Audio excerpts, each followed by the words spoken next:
Hi, you guys. Welcome back to another episode of From the Heart. I'm your host, Chloe Trca, and this is a podcast where we talk all things business, health, mindset, nutrition, wellness, literally anything that goes on in my life on a week-to-week basis. This is the first podcast and first episode of 2025. It's January 2nd. We are fresh into the new year, and I already have such a good feeling about this year. I don't even know. We walked into the year. I'm in my follicular phase. My mom's in town. It's just been so good. And January 1st was truly one of my favorite days I've had in a very long time. And to start the year that way was a blessing nonetheless. And if that's any indicator on how this year's going to go, I'm buckled up. I'm ready to go. I'm so excited. So I wanted to make an episode on 10 ways to make 2025 your year, 10 things I'm going to be doing to make sure I continue to work towards my goals, achieve what I want to achieve, and really just have the best year I've ever had. I am so excited. If you haven't listened, last week I talked about my goals for 2025, and the week before that I reflected on 2024. So we're really in the midst of all of my goals right now on this podcast, but I'm into it. I don't know. Some people don't really love New Year's resolutions. They don't love New Year's goals. I eat it up. I love it. I think it's such a powerful time of the year to really sit down, become self-aware, reflect, see where you want to go, because we can just get so, into the mundane, into the day-to-day, and I'm guilty of it. I think that's why I'm so passionate about setting goals, is because I look back and I'm like, wow, I really just get into such a routine because I'm a routine girl. I go day to day, and next thing I know, a week's gone, a month's gone, and we're halfway through the year. I feel like it was just June. I feel like I just turned 23. I'm like 23 and a half now. Like, time is flying. And so I just love the new year. It's a fresh start. I feel like you can kind of let go of all the baggage and just start fresh and new. I literally got baptized, which is so exciting, on Christmas Eve. So I'm like freshly baptized, reborn, a new year. I just feel like I'm ready. I feel like I'm ready. I kind of was saying in the last episode where 2024 was my kind of transformational year. I found God. I really grew up. I matured. I have just become very self-aware. I've did a lot of personal inner work, and I'm still doing that. I think there's always room to improve and there's always growth, but I just saw such a large shift in myself in the last 12 months. And so this year is what I call my build year. And I really want to build upon everything that I have transformed, changed, and I'm so excited about it. I really am. And I want you guys to be just as excited. And I want you guys to set these resolutions and really achieve them and look back in 2026 and be like, that was my year. That was my year. We did the dang thing. I feel like a new, fresh person. I'm proud of all the progress I've made, and I'm really where I'm meant to be. And again, I'm very Christian, and I'm a strong believer in, everything happens for a reason, and really God's in control in the grand scheme of everything. We have little to no input on the way our life's going to look. He's going to work. But we have to be obedient. We have to walk through the doors that he opens. We still have to continue to take action where it's needed. So if you feel called to do something, you need to do it. That's really how I created my goals for this year. You can listen to my other podcast, Heavenly Chats. Emma and I, we talk all about that. We kind of deep dive into God's plan versus your plan and the new year and goals from more of a biblical standpoint, but that's not what this podcast is about. This is a more general-based podcast, I would say. So I'm not going to get into that, but I do want to get into, like I said, the 10 ways to make 2025 your year. And like I said, I will be doing all 10 of these things myself, and I think this will hold me accountable for sure. So let's just get right into it, okay? Number one, the first thing I'm going to be doing to make 2025 my year is to create a vision board, and not just create a vision board, but really meditate on it, really get into it, pray on it if you're faithful. I've set them even as my lock screen, so I'm continually seeing them. I think the subconscious visual is really powerful. I think it conditions your mind to kind of make that a normal thing. It's not as much of a dream or a vision, it's your reality. And I believe in that. I think you have to continually put yourself in a position. You just have to act like the person you want to become. And I think, sorry, I'm getting ahead of myself. I need to slow down. I'm getting too excited right now. And I had an extra espresso shot this morning, and then I ran 5 miles, and it was just such a good run. And I'm on cloud 9, I'm ready to go. But like I said, I think the conditioning of seeing that is really powerful. So literally what I did, I'm going to break it down for you guys. If you haven't made one yet, it's never too late. If it's January 5th, 6th, whatever, when you're listening to this, or even February 2025, I don't care. You can still start. You can still make it the best year ever. You could do it in December of 2025. I always think there's no better time than the now. So whenever you're listening to this, if you haven't, pull up Pinterest if you're sitting doing nothing listening to this episode or whatever, and just whatever you are like scrolling and you feel drawn to, pin it to a little board, make your 2025 board, and do that for like 20 minutes. That's what I did. And I really had no set goal. Like I did this before I wrote down my goals this year, and I just scrolled, and whatever I felt like attracted to and called to and drawn to, I pinned. And then I went through it and kind of found the main themes amongst my board, and I was like, okay. And then it kind of drew up and created inspiration for my goals. And I'm like, okay, well, that's a common trend of me on the beach. And I'm like, why? Well, I don't know, but I feel like that's going to be a thing this year, whether I'm working more on the beach, I go on a vacation to the beach. I don't know. I just feel really drawn to the beach. There was just a lot of common themes. So I picked my favorites, the ones that stood out to me the most, and just threw it into Canva and made a board and set it as my wallpaper. I did that for my personal, and I did that for my professional life. I have one on my like actual front cover wallpaper, and I have the one on the other one. I can't think of what they're called, but you know what I'm saying, how there's 2 different photos you can use on your iPhone. I have them set, and I'll probably swap. I cannot speak today. I will swap them back and forth, having the professional one as my cover, like home screen, and then whatever, I'll go back and forth. But I highly recommend doing that because a visual and seeing it is the first step to believing it. So if you haven't done that, do that. A lot of people are making prayer boards this year, which is really cool. You could physically print photos out and have it hanging up. I think that's even more powerful. But I'm more of a computer type of girl. I'm not artsy and craftsy. If you're more artsy craftsy, physically do it. If you're like me, just do it on Pinterest and Canva and put it to your profile, or your wallpaper, sorry.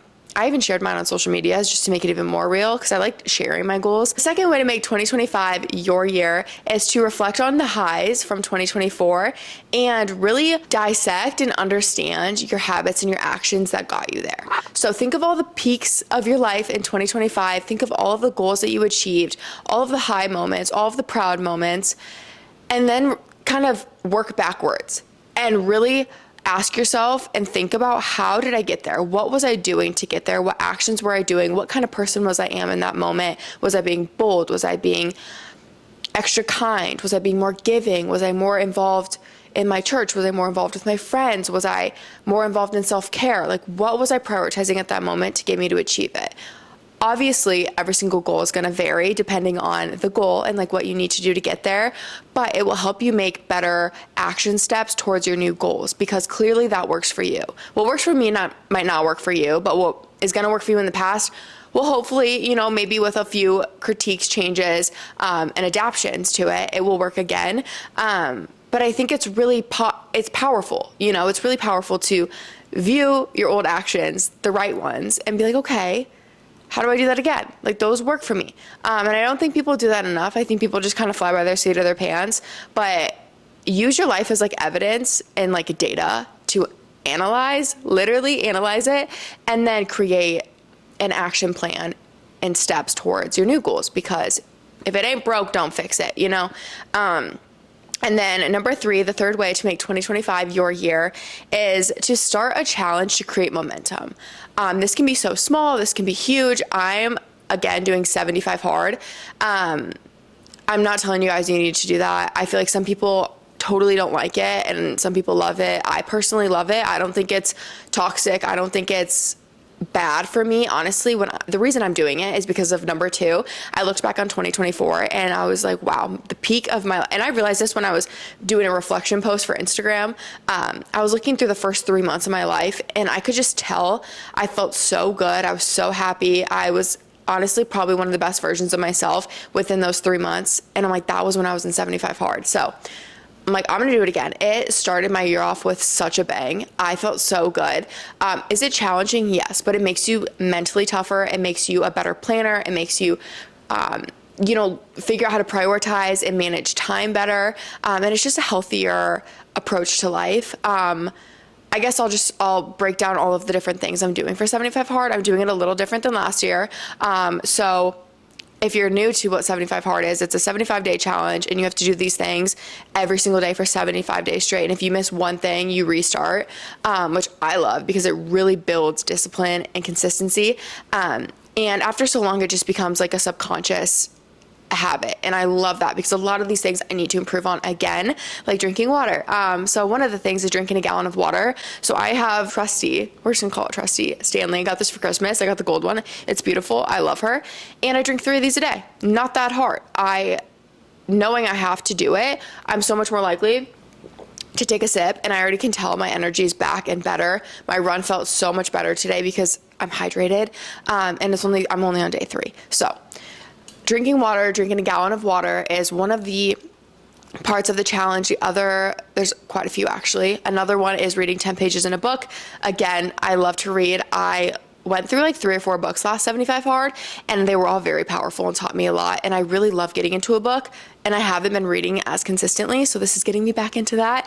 I added reading a chapter of the Bible every day. I did that last year, and that's what like sparked and grew my faith so much, was getting into the Word and getting into the Bible. Last January 1st was the first time I ever like really opened my book and consistently read the Bible, and I learned so much so fast. And I feel like that's what drew me so close to Christ. So I added that again because again, I reflected. I'm like, what things worked, what things didn't. I loved it. I'm not doing cold plunging every single day like I did last year because my cold plunge is at the boys, and I'm not over there every single day, and they live like 20 some minutes from me. So I'm not doing that. But when I'm over there, I'm going to make a conscious effort to cold plunge a couple times a week. And then my diet, you have to follow a diet. It can be whatever diet you want. Last year, my diet was, the rule that I set was I needed to work on snacking because I really reflected and I was like, what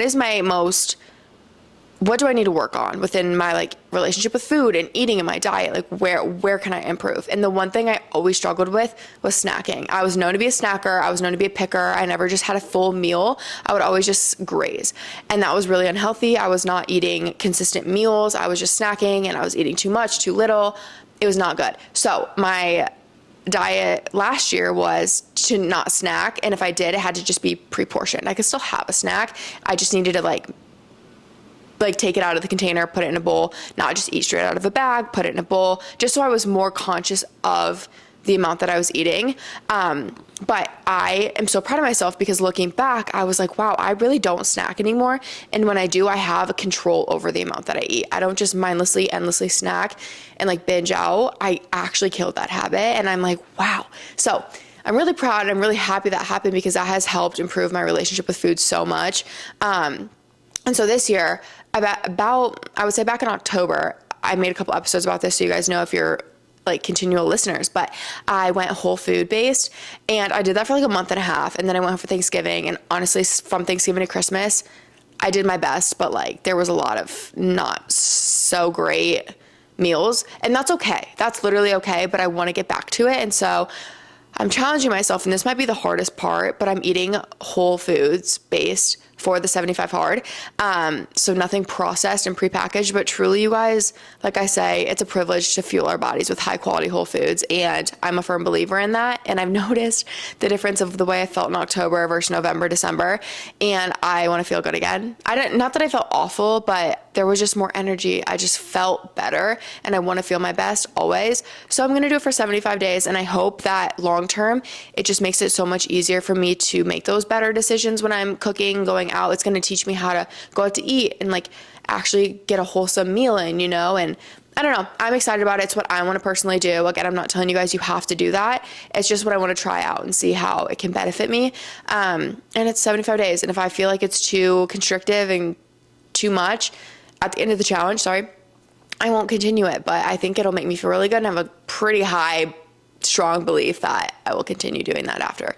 But this will just help me lock in and build momentum and get that consistency down, because it's the hardest thing is just getting the ball rolling and getting consistent with it. And 75 days of that will get you consistent, I'm telling you. And then, so yeah, that's my workout. Oh, and then it's 2 workouts a day, which is honestly pretty easy for me just because I typically work out once a day and then I walk anyways. But probably twice a week I'll just do 2 walks for like my recovery days. But I already do I wasn't saying hot Pilates. I do not do hot Pilates. I do solid core twice a week, and then I lift twice a week, and I run 2 to 3 times a week. So it's pretty simple. And then I'll just sprinkle in walks throughout. And you have to take a progress photo every single day, which I pretty much do just because of content and stuff. I'm always taking photos and filming. But yeah, a gallon of water, 2 workouts a day, 10 pages in a book, a diet, and I think that's it. So I'm excited, but I just think it's gonna, like I said, start so much momentum, build so much momentum for 2025. Again, you could do, like, some people do the 25 soft or the 50-day soft or the 30-day soft or whatever it may be. Or if there's a few habits you want to do, create a challenge for yourself just to stick to it, because momentum is so powerful, and I think a challenge is a great way to generate momentum. And the fourth way I'm making 2025 my year, and you can do the same, is through being active in my prayer life. I started doing this in 2024. I almost said 2023. And it was very powerful. I was looking back through all of my journal entries a few nights ago, on New Year's Eve actually, and I was like, holy cow, I am such a different person. I'm so healed from these things that I was journaling about last January. It made me kind of emotional actually, because I was in I didn't realize how bad of a place I was in. I don't want to say dark, because I wasn't like sad, but I was just not, I don't know. I was seeking confidence and I was seeking validation in a lot of the wrong things. And my standards were low. I don't know. I'm not like proud of the version I was, but I'm glad I experienced that, because it's made me so ambitious to stay away from that and to share. But I was so like insecure, and I was so, I don't know, I was trying to find myself, I think, and I was pouring into other things. So looking through the journal entries, it was really sad, but I started like praying in my journal entries. So every day I would be like, Lord, I pray that this, and this. And I started seeing them come alive and come to fruition. It blew my mind. And I'm like, why did I stop doing that? Because everything I was writing about came to like be. And so now that's another thing I'm continually doing. Within 75 Hard, I'm also journaling every day. And, because that's what started all the journal entries last year. And I'm doing that again. So I'm daily just like journal prayer. And I just pretty much write out my prayers and talk to God physically through writing. And I really, really like it, because it's cool to look back to a week later, a month later, a year later, 10 years later, I don't know. And I think it's just another way to like spend time with the Lord and really connect to him. And again, it kind of makes you break down where you're at in your life and what you need help with from the Lord. And you can give him thanks and praise too. That's really important. But that's kind of my prayers to God. Like what I ask God for, I write it in my journal. And then I also journal daily to just track progress in general. Like I said, I just watched myself transform, and so it's cool to do that. But being more active in my prayer life, it's just, I try to talk to God more and more and more every single day, and I'll always continue to do that for probably the rest of my life. But like before meals, before bed, when I wake up in the morning, when I'm driving in the car, when I'm running, I always try to give him time. I feel like I'm always kind of talking to him now, instead of like talking to myself in my own head. I just talk to the Lord. But that really helped my year last year. It significantly impacted me in the best way possible. So that is like a definite way to improve and make sure your life comes to fruition in the way that he has planned for you, is praying about the goals that you have and praying that he equips you with what you need in that moment, and it will happen. I feel like that's like the cheat code, is the Lord and praying. And then the fifth way I'm making 2025 my year is sharing my goals. I posted them everywhere. I made a podcast episode. I posted my vision boards. I wrote out my goals. And I think it's powerful to share what you want to become, because it makes it more real. So just speaking it out loud, telling someone, it's kind of an accountability thing as well. So it doesn't have to be on a mega platform like social media, but it could just be with your friend, with your mom, with your boyfriend, whoever. I think it's really fun to like sit down and chat with people about goals. Like Kyler and I share our goals together, because then we can help each other continue to navigate the way to achieve our goals, and we'll be like each other's accountability partner, and we'll call each other higher and be like, yo, what you're doing isn't, bringing you closer to that goal. Or we'll remind them, like in a moment of weakness, it's like, dude, remember what you said? And it's like, all right, okay. So I think sharing your goals is a really great way to make them happen. And the sixth thing that I'm doing to make 2025 my year is doing nothing unrealistic. Like, I feel like this might sound silly, but I think sometimes we get ahead of ourselves, and I think it's huge to dream big, but I think we get like so upset with like not achieving these huge things. We disregard all of the little wins that we get. And that's really what I mean behind this. It's set the crazy big goals, but make sure you're still taking account for all the small wins that you're getting and accomplishing, and all the small things that are challenges that you don't recognize are still challenges. Every day when you wake up and you roll out of bed without hitting snooze, that's a win. That's something to be proud of. You make your bed. That's something to be proud of. You eat a full meal if you struggle with eating. That's a win. So don't be like, I don't have my dream body, or I don't have my dream career, or I'm not making this income. If you're moving the needle and making those action steps, that's just, I think, to me, as important and as big of a win as actually achieving the goal is doing everything you can to get there. If you're giving your 100%, I don't think you should ever be upset about falling short of a goal, because maybe that's just not what God has planned for you and he has something better.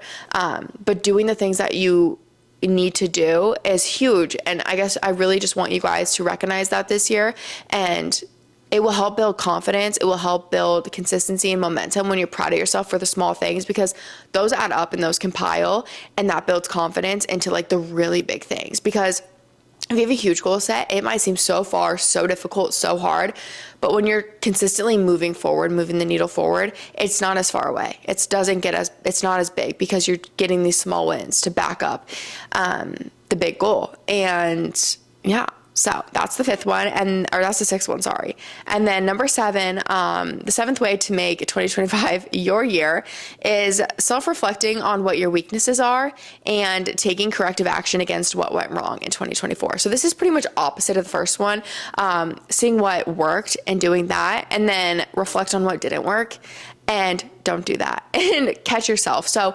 example, one of the things that I am working on this year is just, I want to be more grateful and more like peaceful in moments. I think my emotions can get really like intense, and I can get really like angry quick, and I can get really upset quick, and I can get really like, I want to be more like steady with my emotions. And so the way I'm doing this is in moments where I'm like really reactive, I catch myself and I'm like, Chloe, you can control this, calm down, breathe. And then I think of one thing I'm grateful for in that moment, and I'm like, wow. And it like grounds you in a weird way. And it works. I literally did it last night. I fell asleep on the couch and I woke up, and I hate being woken up. Like, I'm such a grouch. Like when I'm sleeping, and I had to get up. I had to still wash my face. I had to do all the things, change, plug my phone, had to get the charger. It was a whole thing.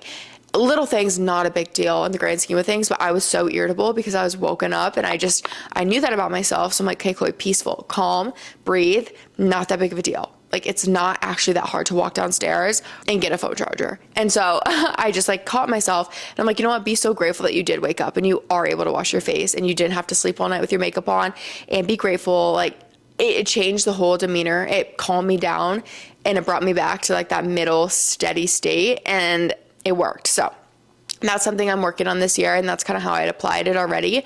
So I'm really grateful and proud of myself for doing that. Just really think about what went wrong. Think of the lows, and then ask yourself, who was I during that period of time? What decisions were I making? Was I prioritizing my health and well-being? Was I prioritizing, was I idolizing something that I shouldn't have been? Was I putting too much into this or that? Because that really, when you pull those things out, it paints a clear picture on how to fix it and what went wrong and what you were doing maybe. And then it kind of puts you at peace that you won't make that same mistake again, because you know why you made the mistake.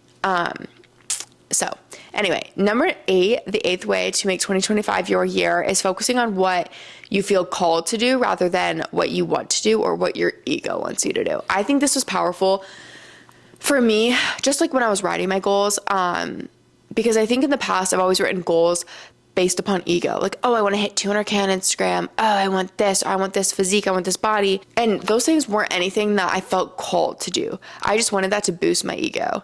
And when you write down goals that you feel called to do and you think you can make a big impact with, it will it's so exciting. It doesn't put pressure on there because it's what you genuinely have a desire to do, rather than like feel a pressure, a societal pressure, internally an ego pressure. That's what wrecks you, and I think that's what can be so discouraging, and that stuff really doesn't matter. Egocentric goals, I don't want to say that I don't have number goals, because I think I go back and forth because it kind of works for some people, it kind of doesn't. For me, I think I'd rather just overall, instead of being like, I want to have a shredded 6-pack, it's like, I want to feel my best, and I want to like physically be able to run faster, and I want to just feel better when I'm training and feel better on a day-to-day. And when I prioritize that over like a specific physique. And honestly too, just feels more fulfilling when you accomplish it because it's not feeding your ego, it's feeding a bigger purpose. And I think that's what life is about. So just check yourself when you're, you know, setting your goals or you're working towards your goals, and doing really anything, and ask yourself, why am I doing this? Is this feeding my ego? Is this feeding an insecurity? Is this or is this, you know, making an impact on people? Is this bettering me? Is this bettering the people around me? Am I helping someone by this?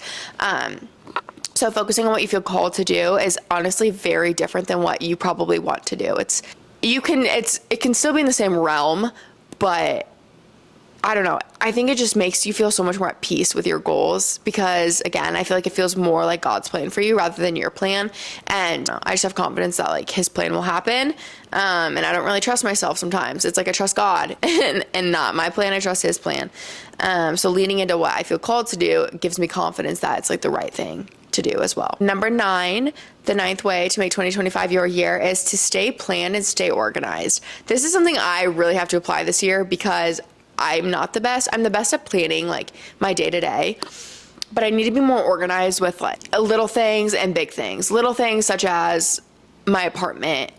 And it's so funny because my mom's staying with me and she's just a typical mom and she's so clean and tidy and organized. I'll run to the gym and I come back and the place is like immaculate. And I'm like, Mom, you did not need to clean my apartment, but it's just like in her nature to do so. And I'm so grateful, but I realized like how peaceful it makes me feel walking into my apartment and it's clean and tidy and there's literally not a speck of dust anywhere and everything's organized and in a place. And I'm like, wow, like I need to do this every day because it genuinely affects my mood in a good way. It clears my mind. So staying organized within like my home and my space is really important, but then also too with like finances and work and pre-planning content. I want to do that just to make sure I'm giving my best effort rather than winging something and just getting something up to get something up. I want to be organized, and then I feel like it gives me a better approach to creating the video and it just comes out better. The quality and the vision's better. It's more of like a piece I'm proud of to post. So I just want to be more planned, not every day because I still like being authentic and real in the moment with content, but having like a couple videos a week or a couple posts a week that are planned, organized, and created, I think I want to do this year. So get organized with work, your life, maybe planning certain, like once a month you go on a date with your significant other, or you plan a girls' night out once a month, and just get planned and organized with that and stay consistent because it's easy to put things off for sure. Literally such as cleaning. It's like, oh, I'm in a rush. I'll run out the door. I'm not going to do it right now. I'll do it later. And then 3 days go by and that mug is still sitting on the table and it's just taking up head space. That brings me to number 10, the 10th way to make 2025 your year. And the last is to not stress and just take action. I think action kills anxiety because you know you're moving the needle. I think that's why I love 75 Hard so much, is because I'm not anxious that I'm not giving it my all. I'm drinking as much water as I need to be. I'm eating the way I need to be. I'm moving my body the way I need to be. And those things, all like my physical well-being, I think is always going to be my number one priority. And because I just feel my best. And then when I feel my best, I put my best effort into work and my relationships. And it's like you have to prioritize yourself first. And so taking an action step eases anxiety because you know you're working towards the goal that you want. I think anxiety is created when you know you're not doing what you need to be doing. And then you feel guilty and you feel shameful and you get stressed because you're not where you want to be and you're not any closer. So just taking action kills that stress and then that anxiety. And it's even in the little things of, oh, I really am tired and I don't want to do this tonight. But it's like, if you just do it, it's over with. And then you don't have that stress of, oh, I still need to put my laundry away at some point tomorrow. Or I still need to call that friend. Or I need to do that email. It's like, just do it, kill the stress. And then you can like move on and move forward. And it changes your life. So I'm telling you, if you have stress or anxiety in any area of your life, take action in that area every single day. And I think it will ease a lot of anxiety. So that is my 10 ways to make 2025 your year. I'm going to run through the list one more time. And yeah, so the number 1 was create a vision board.